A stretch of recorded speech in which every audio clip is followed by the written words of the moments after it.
রিতা চলে এসো। কোথায় গেলে? তো রিতা এখন খুব ব্যস্ত, কারণ হচ্ছে আগামীকাল থেকে ঝুলন। তো আমি ভেবেছি রিতার জন্য এক সেকেন্ড চুপ করে বসে না, ওই দিকে টাকা একবার। আচ্ছা নিয়ে আয়। তো রিতার জন্য ছোট্ট করে একটা ঝুলন বানাবো। রিতা তো আগের বছর খুব ছোট ছিল, আর আমিও খুব ব্যস্ত ছিলাম, তার জন্য কিছু করতে পারিনি। তবে এবার ভেবেছি রিতার জন্য একটু ছোটখাটো বানাবো। আর অনেক খুঁজেও আমরা ঝুলনের পুতুল কোথাও পাইনি। আমি কিছু কিছু ছোটখাটো পুতুল অনলাইন থেকে নিয়েছি, যেগুলো ঝুলনের পুতুল নয়, কিন্তু ঝুলনের জন্য আমি ইউজ করছি। আর কিছুটা ভেবেছি আমরা বানাবো। তো আমি এই যে আমার অ্যাসিস্ট্যান্ট, এই আমাকে সব কাজে সাহায্য করে, সবাই মিলে আমরা বসে পড়েছি এখন ঝুলনের পুতুল বানানোর জন্য। তো চলো টাটা। তুই যে এখন একটা ঘর বানিয়েছি, এটা ফার্স্টে রং করছি। কেমন হচ্ছে পাপা? ভালো হচ্ছে? আচ্ছা এটা ঘর বানাচ্ছি। দিব তো, দাঁড়াও। তুমি চেয়ারে বসবে? আচ্ছা আচ্ছা, আগে ঘরটা বানিয়ে দিই।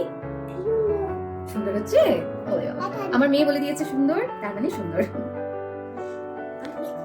এই যে রিতা এখন বসেছে কালার করতে, পিপি কালার করছে। এটা দেখে ওরও খুব ইচ্ছে হয়েছে কালার করার। বাবা তুমি কি করছো? কালার করছো। এটা কি কালার তুমি জানো? এটা কি কালার?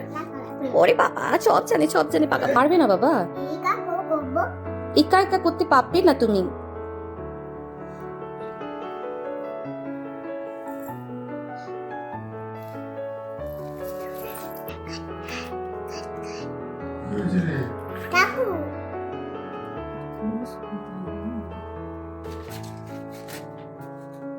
আর এই চার্ট পেপারগুলো ধীরে ধীরে কেটে নিচ্ছি, এগুলো দিয়ে বানাবো রাস্তা, তার মাঝে একটু একটু রং করে দেবো। আর ঝুলনের আসলই তো হলো রাধাকৃষ্ণকে দোলনায় ঝুলানো, কিন্তু দোলনাটা যে কি করে বানাবো সেটাই ভেবে পাচ্ছি না। রাধাকৃষ্ণকে বসানোর জন্য এখানে আমি একটা ছোট পদ্ম ফুলের মতো বানিয়ে নিয়েছি, কিন্তু এটাকে হ্যাং করাই হয়ে যাবে সমস্যা। তো রাধাকৃষ্ণকে বসানোর জন্য আমার এই ছোট্ট আসনটা কেমন হয়েছে কমেন্টে জানিও। তো এই যে আজকে আমরা বানিয়েছি একটা গরুর গাড়ি, বেশি কিছু আজকে আমরা বানাতে পারিনি। তো এই যে গরুর গাড়িটা বানিয়েছি, আর কি বানাচ্ছি ধীরে ধীরে দেখ। আর এই যে একটা ঘর বানিয়েছি, ঘরটা এখনো নিচটা রং করা বাকি আছে। এই যে আরেকটা ঘর বানিয়েছি, এটাও এখনো দরজা জানলা বানানো বাকি আছে, মানে সব কাজই এখন ইনকমপ্লিট আছে। ঠিকঠাক আমি রিতাকে সামনে সময় পাচ্ছি না যে পুরোটা কমপ্লিট করবো। আর এখানে বানিয়েছি চেয়ার টেবিল, তো এই হলো চেয়ার আর এই হলো একটা টেবিল। এটা মোটামুটি কমপ্লিট হয়েছে, আর যদি টাইম পাই মাঝে কিছু রং করবো।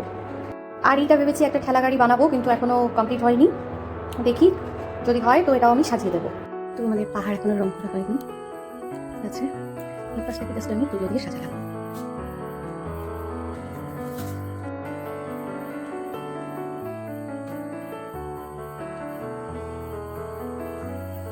আজকে মোটামুটি সাজিয়েছি।